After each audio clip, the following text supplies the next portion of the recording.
စီးသွေးပါခြင်းတွေအတွက်အသာပြောက်ကင်းစေနိုင်တဲ့အိမ်တွင်းကုထုံးတစ်ခုကိုလည်းမျှဝေပေးခြင်းပါတယ်ဒီစင်းနီမှာပါဝင်တဲ့ဆေးပစ္စည်းတွေကတော့မင်္ဂလာပါရှင်ဒီနေ့မှာတော့ဆီယမစီးရောဂါတွေထဲမှာတစ်ခုပါဝင်ဖြစ်တဲ့စီးသွေးပါခြင်းနဲ့ပတ်သက်ပြီးတော့စီးမှာသွေးပါတဲ့အကြောင်းရင်းတွေနဲ့စီးသွေးပါခြင်းကိုတတ်တပြောက်ကင်းစေဖို့အတွက်လိပ်စီးချိုပင်ကိုအသုံးပြီးတော့ဆေးဝါးဖော်စက်ပုံတွေကိုမျှဝေပေးသွားမှာဖြစ်ပါတယ်ရှင်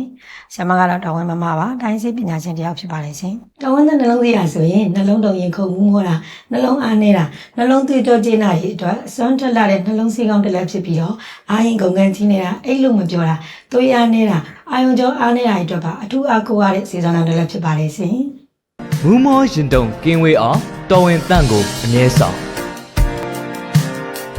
စီးသွေးပါတယ်ဆိုတာအလိုလျောက်ပျောက်ကင်းတတ်တဲ့ယောဂမျိုးမဟုတ်ဘဲနဲ့ဂယုတစိုက်ကုသမှသာလျှင်ပျောက်ကင်းတတ်တဲ့ယောဂမျိုးဖြစ်ပါတယ်။အခုဆက်ပြီးတော့ဆရာမစီးသွေးပါခြင်းဖြစ်ရတဲ့အကြောင်းရင်းတွေကိုပြပြပေးခြင်းပါတယ်။စီးသွေးပါခြင်းဖြစ်ရတဲ့အကြောင်းရင်းတွေကတော့အပူအဆက်အစားများတာစီးကြောက်တဲ့ယောဂရှိတာကြောက်ကနဲ့ပတ်သက်တဲ့ယောဂရှိတာစီးပြူအင်္ဂါအဖွဲ့အစည်းမှာအပူဓာတ်လွန်ခဲ့တာသွေးတိုးယောဂပြင်းထန်တာရုတ်တရက်ကြောက်ကက်ပြက်စီးတာစတဲ့အကြောင်းအရာတွေကြောင့်စီးမှသွေးပါခြင်းဖြစ်တတ်ပါတယ်ရှင်။ဇက်ထဲမှာပဲယောဂကြီးတွေကြောင့်မဟုတ်တဲ့စီးသွေးပါခြင်းတွေအတွက်တက်တာပြောက်ကင်းစေနိုင်တဲ့အိမ်တွင်းကုထုံးတစ်ခုကိုလည်းမျှဝေပေးခြင်းပါတယ်ဒီစင်းနီမှာပါဝင်တဲ့ဆေးပစ္စည်းတွေကတော့လိပ်ဆူးရွှေပြင်းစ၅ပါး30စာ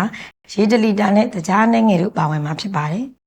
ဆေးဝါးဖော်စပ်ပေးပုံကတော့လိပ်ဆူးရွှေပြင်းစ၅ပါးကိုရေစင်စင်ဆေးပြီးနှုတ်နှုတ်စင်းထားပြီးတော့ရေ1လီတာနဲ့3ခွက်တစ်ခွက်တင်ကျူပေးရမှာဖြစ်ပါတယ်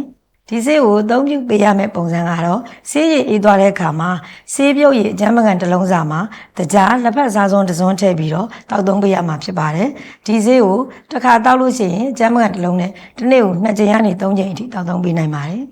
အခုဆက်ပြီးတော့စီးသွေးပါခြင်းတတ်တာပြောက်ကင်းစေဖို့အတွက်တင့်တော်တဲ့နေတိုင်းစားသောက်မှုပုံစံတွေကိုလည်းမျှဝေပေးခြင်းပါတယ်ဒီအချက်တွေကတော့ဆေးကိုများများတောက်ပေးပါ